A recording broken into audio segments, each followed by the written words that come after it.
नमस्कार दोस्तों, Ram study classes में आपका स्वागत है। दोस्तों, जैसा कि आपको पता है कि हमने प्राचीन भारतीय इतिहास की एक महत्वपूर्ण सीरीज स्टार्ट की है, जिसमें हम सभी question topic wise one liner form में जल्दी जल्दी से पढ़ रहे हैं। और इससे पहले हम 4 टॉपिक अपने कंप्लीट कर चुके हैं और आज हम इसके 2 टॉपिक 5वां और 6वां टॉपिक जो है पढ़ने वाले हैं। तो फ्रेंड्स, जैसा कि आपको पता है कि हमने एक टारगेट बनाया है कि हम जल्दी से प्राचीन भारत के सभी टॉपिक कंप्लीट करके फिर हम मीडिएवल हिस्ट्री के जो है सभी टॉपिक कंप्लीट करने की कोशिश करेंगे। तो चलिए देखेंगे, हम 5वां टॉपिक मौर्य काल पढ़ेंगे और 6वां टॉपिक मौर्य उत्तर काल पढ़ेंगे। ठीक है। तो फ्रेंड्स, आपको देखना है कि जो मौर्य काल का जो टाइम पीरियड रहा है वो 322 ईसा पूर्व से लेकर 185 ईसा पूर्व तक आप लगभग लगभग देखेंगे तो 137 वर्ष निकल के आएंगे। तो ये मौर्य काल जो मौर्य वंश जो चला है वो लगभग 137 वर्ष तक चला है। और फ्रेंड्स, ये मौर्य साम्राज्य जो है वो प्राचीन भारत का एक बहुत ही शक्तिशाली राजवंश रहा है। ठीक है। और इसकी स्थापना का जो श्रेय दिया जाता है वो चंद्रगुप्त मौर्य को दिया जाता है। और इनके साथ में जो है चंद्रगुप्त मौर्य के साथ में इनके एक मंत्री थे चाणक्य। ठीक है। तो उनकी सहायता से इन्होंने एक नंद वंश के एक अंतिम शासक थे, तो उनका नाम था घनानंद। घनानंद। तो उनकी हत्या करके चंद्रगुप्त मौर्य ने मौर्य साम्राज्य की स्थापना की थी। ठीक है, मौर्य वंश की स्थापना की थी, ये आपको ध्यान रखना है। और थोड़ा सा आपको ध्यान रखना है कि चंद्रगुप्त मौर्य ने पाटलिपुत्र को अपनी राजधानी बनाया था। ठीक है, पाटलिपुत्र को जो कि आज के समय में जिसे पटना बोला जाता है। और देखो, ये थोड़ा सा ध्यान रखना है कि मौर्य वंश में कई शासक हुए हैं। जैसे आप सबसे पहले देखेंगे चंद्रगुप्त मौर्य हुए हैं, उनके बाद में उनका पुत्र एक बिंदुसार हुआ है, और बिंदुसार के बाद में फिर अशोक हुआ है। अशोक। ठीक है, अशोक के बाद में फिर इनके पुत्र ये कुणाल थे, तो कुणाल जो है शासक बने थे। फिर ऐसे तो कई शासक हुए हैं। ठीक है, तो वो आपको इतने ध्यान नहीं रखने हैं। अशोक तक जो है ये वंश ज्यादा प्रभावी रहा है। ठीक है, तो चलिए स्टार्ट करेंगे। तो मौर्य वंश की स्थापना किसने की थी? तो चंद्रगुप्त मौर्य ने की थी। मौर्य साम्राज्य में प्रचलित मुद्रा का नाम क्या था? तो ये पड़ था। ठीक है। अशोक का उत्तराधिकारी आपको ध्यान रखना है कुणाल था। मुद्रा राक्षस किसने लिखी थी? ये विशाख दत्त ने लिखी थी, आपको ध्यान रखना है। ठीक है, चलिए आगे देखेंगे। वह व्यक्ति कौन था जिसका नाम देव नाम प्रियादर्शी? ठीक है, ये मौर्य सम्राट अशोक थे। ये कहीं कहीं प्रियादर्शी लिखा होता है, देव नाम प्रियादर्शी। ठीक है। कौटिल्य देखेंगे, कौटिल्य या चाणक्य किसका प्रधानमंत्री था? तो ये चंद्रगुप्त मौर्य का प्रधानमंत्री था। ठीक है, ये आपको ध्यान रखना है। और देखो, कौटिल्य के बारे में आपको थोड़ा सा ध्यान रखना है कि कौटिल्य के बचपन का नाम क्या था? तो इनके बचपन का नाम विष्णुगुप्त था। ठीक है, विष्णुगुप्त, ये थोड़ा सा आपको ध्यान रखना है। इनके कई नाम थे, देखो कौटिल्य भी बोलते थे, इन्हें चाणक्य भी बोलते थे, इन्हें विष्णुगुप्त भी बोलते थे। लेकिन अगर इनके पिता का नाम थोड़ा सा ध्यान रखना है, इनके पिता का नाम चाणक्य था। ठीक है, चाणक्य। और थोड़ा सा ध्यान रखना है कि जो है कौटिल्य को भारत का मैकियावेली भी बोला जाता है। भारत का मैकियावेली। मैकियावेली। ठीक है, ये प्रश्न पूछा गया एग्जाम में। और ये तो आपको पता ही होगा कि इन्होंने अर्थशास्त्र की रचना की थी कौटिल्य ने। ठीक है, अर्थशास्त्र। चलिए आगे देखेंगे। कलिंग विजय के उपरांत अशोकमान ने किस धर्म को अंगीकार कर लिया था? तो ये बौद्ध धर्म को अंगीकार कर लिया था। आपको थोड़ा सा ध्यान रखना है कि जो कलिंग जो है युद्ध हुआ था, कलिंग का युद्ध, जिसमें अशोक जो है काफी प्रभावित हुए उस युद्ध से, क्योंकि उसमें बहुत ही ज्यादा नरसंहार हुआ था। ठीक है, बहुत ज्यादा नरसंहार हुआ था। तो उस नरसंहार की वजह से उन्होंने शपथ ले ली थी कि अब मैं शस्त्र नहीं उठाऊंगा। ठीक है, तो वहां से फिर उन्होंने बौद्ध धर्म को स्वीकार कर लिया था। ठीक है, ये आपको ध्यान रखना है। चलिए आगे देखेंगे। चंद्रगुप्त के शासन विस्तार में किसने मुख्य रूप से मदद की थी? तो चाणक्य ने की थी। ठीक है। सांची किस कला व मूर्ति कला का निरूपण करता था? ये बौद्ध का। ठीक है। सांची का देखो, सांची जो है, सांची का स्तूप वो है एमपी में पड़ता है, ये आपको ध्यान रखना है। और सांची का जो स्तूप बनवाया था वो अशोक ने बनवाया था, ये आपको ध्यान रखना है। ठीक है। सम्राट अशोक की वह पत्नी कौन थी जिसने उसको प्रभावित किया था? तो कारुबा की पत्नी थी। देखो, वैसे अशोक की कई पत्नियां थी। ठीक है, आप गिनते गिनते थक जाओगे, लेकिन आपको ध्यान रखना है कि कारुबा की जो पत्नी थी उनकी वजह से ये काफी प्रभावित हुए थे। चलिए आगे देखेंगे। अशोक ने अपने सभी अभिलेखों में एक रूपता से किस प्राकृत का प्रयोग किया है? तो ये मागधी का प्रयोग किया है, आपको ध्यान रखना है। बिंदुसार ने विद्रोहियों को कुचलने के लिए अशोक को कहाँ भेजा था? तो तक्षशिला भेजा था। ठीक है। चंद्रगुप्त मौर्य का जो पुत्र था वो कौन था? बिंदुसार था। और बिंदुसार का पुत्र कौन था? अशोक था, ये आपको ध्यान रखना है। चलिए आगे देखेंगे। मेगस्थनीज ने भारतीय समाज को कितनी श्रेणियों में विभाजित किया है? तो ये 7 श्रेणियों में बांटा है मेगस्थनीज ने। और मेगस्थनीज की पुस्तक काफी बार पूछी जाती है। उनकी पुस्तक का नाम क्या था? तो इंडिका था। ठीक है, ये सेल्यूकस निकेटर का राजदूत था, जो कि चंद्रगुप्त मौर्य के दरबार में आया था, ये आपको ध्यान रखना है। कौटिल्य के अर्थशास्त्र में किस पहलू पर प्रकाश डाला गया? तो राजनीतिक नीतियों पर प्रकाश डाला गया है। चलिए आगे देखेंगे। देखो, ये प्रश्न अभी पढ़ा था हमने। सांची का स्तूप किसने बनवाया था? तो अशोक ने बनवाया था। चलिए थोड़ा सा पॉइंट पढ़ लेते हैं। देखो, सांची के स्तूप का निर्माण किसने कराया था? अशोक ने कराया था। और सांची के स्तूप को सर्वश्रेष्ठ माना गया है स्थापत्य कला के दृष्टिकोण से। और सांची मध्य प्रदेश के रायसेन जिले में स्थित है, ये आपको ध्यान रखना है। चलिए आगे देखेंगे। पाटलिपुत्र को किस शासक ने सर्वप्रथम अपनी राजधानी बनाया था? तो चंद्रगुप्त मौर्य ने बनाया था। और मैंने आपको बताया था कि जो पाटलिपुत्र पहले बोलते थे, अब इसे क्या बोलते हैं? अब इसे पटना बोलते हैं। ठीक है। पाटलिपुत्र में स्थित चंद्रगुप्त का महल मुख्यतः बना था तो ये लकड़ी का बना था, ये आपको ध्यान रखना है। बराबर ये जगह है जो गया जिला में पड़ती है। तो ये बराबर की गुफाओं का उपयोग किसने आश्रय गृह के रूप में किया था? तो ये आजीविकों ने किया था। ठीक है, ये आपको ध्यान रखना है। चलिए आगे देखेंगे। किस अभिलेख से यह साबित होता है कि चंद्रगुप्त का प्रभाव पश्चिम भारत तक फैला हुआ था? तो ये रुद्र दामन का जूनागढ़ अभिलेख है। ठीक है, रुद्र दामन का ये जूनागढ़ अभिलेख है, उससे पता चलता है कि चंद्रगुप्त मौर्य का जो शासन फैला हुआ था वो यानी पश्चिम भारत तक फैला हुआ था। ठीक है, ये आपको ध्यान रखना है। चलिए आगे देखेंगे। केवल वह स्तंभ जिसमें अशोक ने स्वयं को मगध का सम्राट बताया तो ये भाब्रू अभिलेख था। ठीक है, भाब्रू स्तंभ, ये आपको ध्यान रखना है। आगे देखेंगे।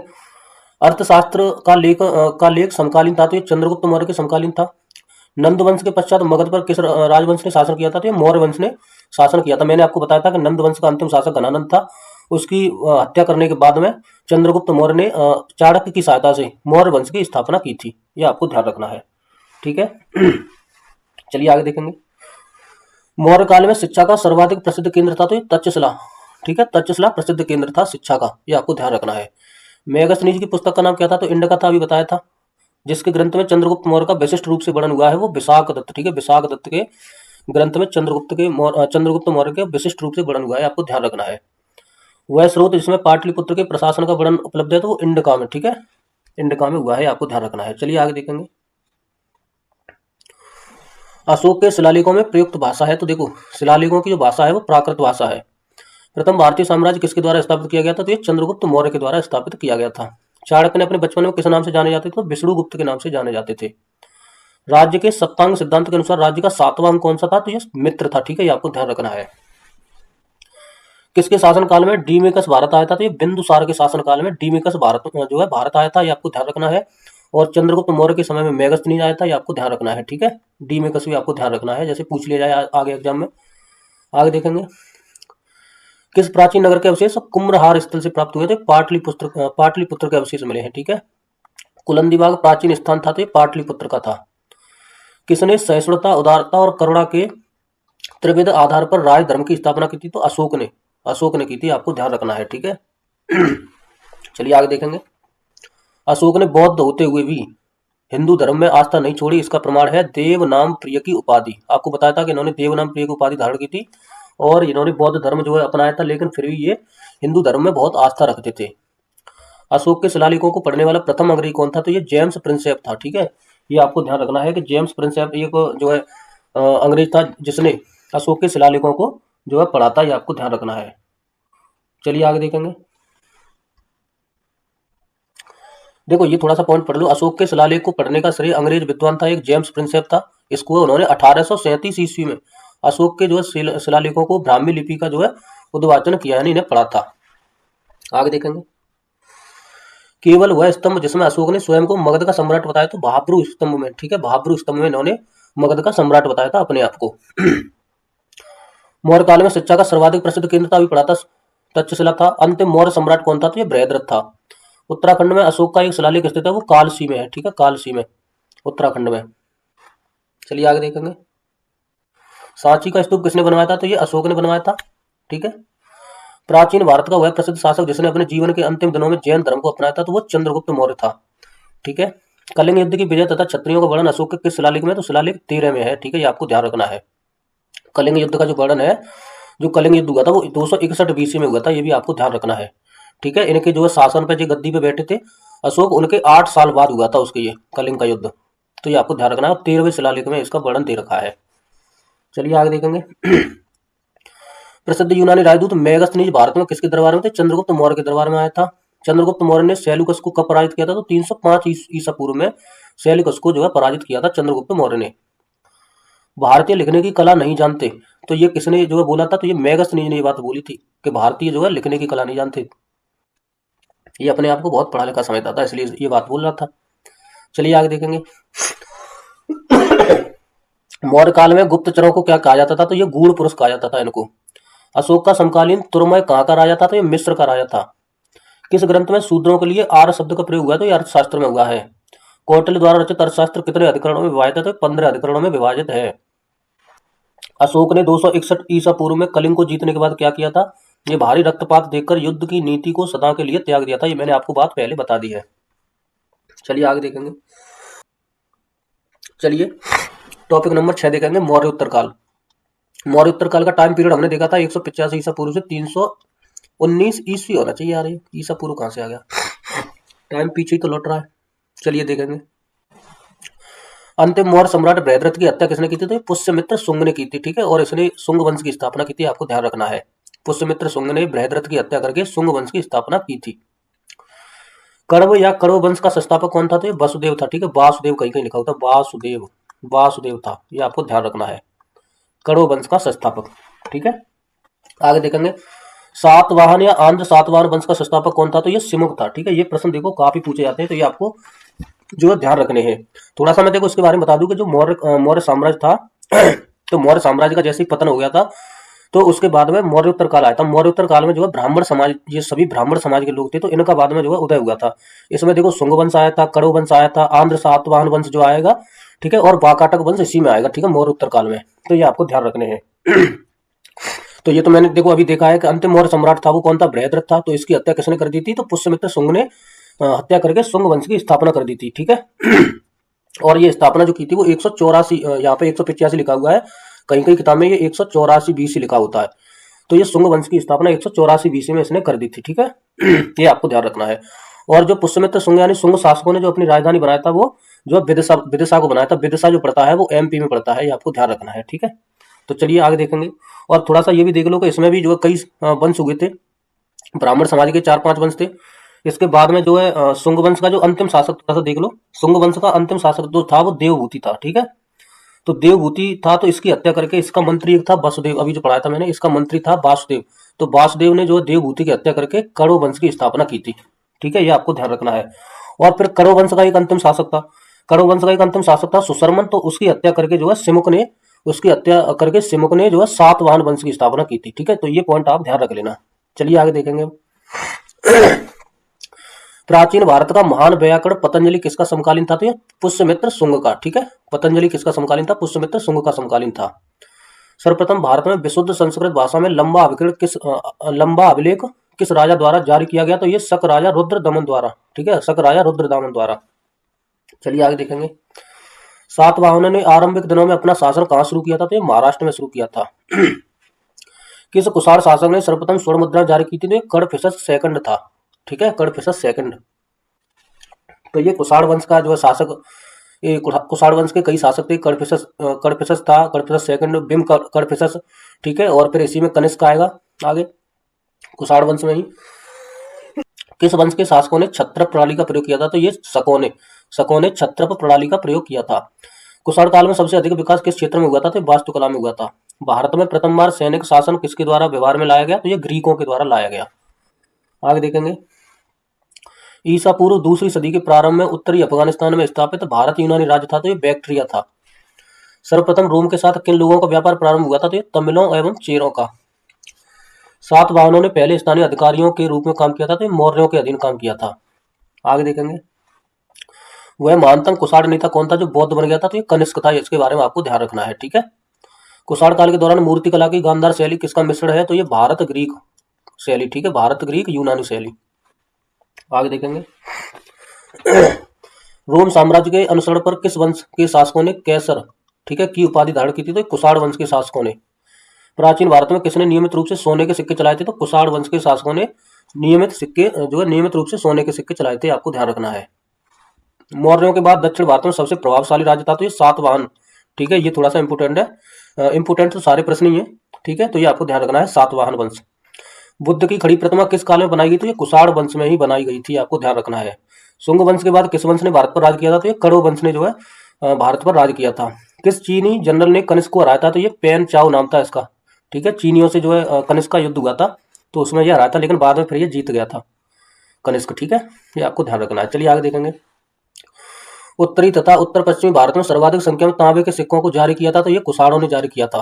विक्रम संवत कब से प्रारंभ हुआ? तो ये 57 ईसा पूर्व से प्रारंभ हुआ विक्रम संवत। ठीक है। चलिए आगे देखेंगे। सातवाहन शासकों की राज की भाषा थी तो ये प्राकृत थी। जो कला शैली भारतीय और ग्रीक यूनानी शैली का सम्मिश्रण है उसे कहते हैं तो गांधार शैली कहते हैं इसे। ठीक है, गांधार कला। कनिष्क की राजधानी पुरुषपुर थी। ठीक है, जिसे पेशावर भी बोलते हैं, दूसरा नाम देखो पेशावर है। ठीक है, और मथुरा में भी इसकी राजधानी थी, आपको ध्यान रखना है कनिष्क की। चलिए आगे देखेंगे। चरक किसके राज चिकित्सक थे? तो कनिष्क जो रहते थे वो कनिष्क के दरबार में ही रहते थे। ठीक है, कई विद्वान रहते थे कनिष्क के दरबार में भी। चलिए मैं बता दूंगा। और तक्षशिला के प्रसिद्ध स्थल होने का कारण तो ये गांधार कला थी यहाँ पे। ठीक है, भारत में सर्वप्रथम स्वर्ण मुद्रा किसने चलाई? तो इंडो बैक्ट्रियन ने चलाई थी, आपको ध्यान रखना है। आगे देखेंगे। किस संग्रहालय में कुषाणकालीन मूर्तियों का संग्रह अधिक मात्रा में है? तो ये मथुरा संग्रहालय में। ठीक है, कुषाणकालीन मैंने आपको बताया था कि मथुरा में भी जो है इनकी राजधानी रही थी कुषाण कनिष्क की। ठीक है, चलिए आगे देखेंगे।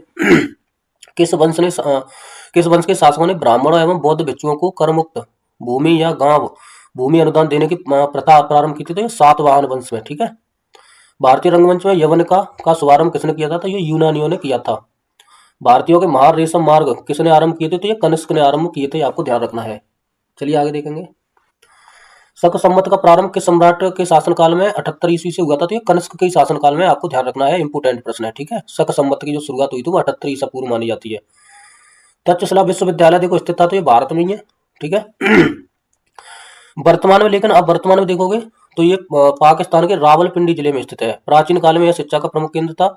चाणक्य चरक आदि ने यही शिक्षा प्राप्त की थी। ठीक है, लेकिन चाणक्य ने तो बाद में इसमें पढ़ाया भी था। ठीक है, चलिए आगे देखेंगे।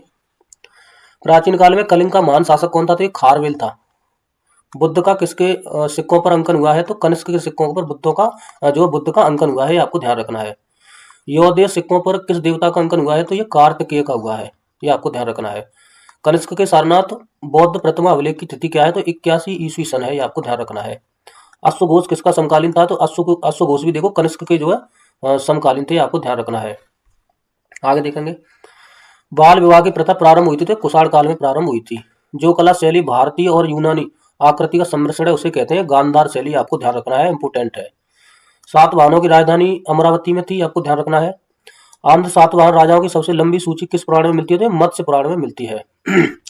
पूर्वी रोमन शासक जस्टिनियन का सर्वाधिक महत्वपूर्ण योगदान किस क्षेत्र में था? तो ये विधि के क्षेत्र में था। तो चलिए फ्रेंड्स, आज की क्लास इतनी ही रखते हैं और इससे आगे वाले टॉपिक पर हम जो है मिलते हैं। तो मैं उम्मीद करता हूं कि आपको क्लास पसंद आई होगी, और अगर आप कुछ अपने विचार रखना चाहते हैं तो मुझे आप अपने विचार कमेंट बॉक्स में रख सकते हैं।